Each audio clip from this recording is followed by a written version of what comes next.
प्रिय बंधुओं, आए दिन मैं देख रहा हूँ अंग्रेजी के बच्चों को अंग्रेजी लिखने की प्रवृत्ति तो कुछ है, लेकिन कुछ कविता करने की या कुछ लेख लिखने की प्रवृत्ति उनमें नहीं है। मात्र परीक्षा के लिए सब पढ़ते हैं और 2-4 प्रश्नों का याद कर लेते उत्तर और कुछ गलत सही बोला करते हैं।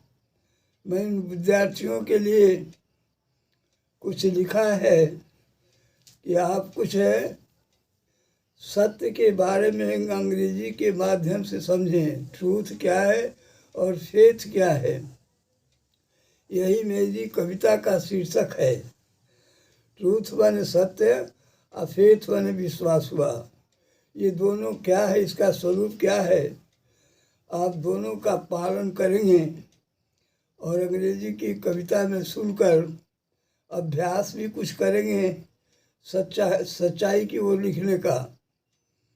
अंग्रेजी में कुछ ऐसी व्यवस्था है, वहाँ बंदर कुत्ते ऐसे लोगों पर काव्य किए जाते हैं और वहाँ का काव्य त्रासदी होता है जो घटनाक्रम तकलीफ देने वाला होता है वही। और हमारे यहाँ संस्कृत में या हिंदी में जो नाटक होते हैं वे आनंद देने वाले होते हैं, अंत में आनंद लेकर जाएगा कोई। इसी सोच से मैंने कुछ कविताएं की है। आप विद्यार्थी बंधुओं, आप जरा अंग्रेजी में लिखने का प्रयास करें और कुछ कविता भी करने का अभ्यास करें। Truth has been covered by green screen. No one can see because it is very thin. When it we looked with a green aching, at the time that would be brighted and would be looked as a golden ring. After the opening of this curtain, he can see both truth and faith. Both of them will not be afraid of death.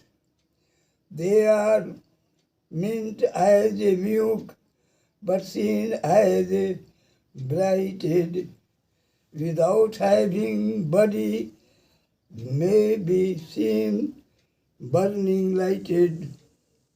In both of them, one becomes a time that does good, bad deeds and crime. Death cannot destroy the one who sees the truth, and faith also overcomes difficulty. It must be known by the youth. By following orders of birth, man become admirable. It gets respect in society and he would be lovable. Truth and faith are two great things in this world. They should be woven in body, both look like a bird. Faith is honey made by truth. Wisdom nectar from flowers, it looks smooth. यह कविता का अंतिम ये है कड़ी है, जिसमें बताया गया कि सत्य ही एक हनी है, मधु है जो मीठा होता है। इसका प्रयोग करने पर फूल से जैसे रस तैयार किए जाते हैं मधु के माध्यम से, वैसे यहाँ भी नेक्टार अमृत इन फूलों से निकाला जा सकता है। इस तरह की व्यवस्था को यूथ वर्ग को जानना चाहिए, युवा वर्ग को। और आप ऐसी ही कविता करने का अभ्यास करें।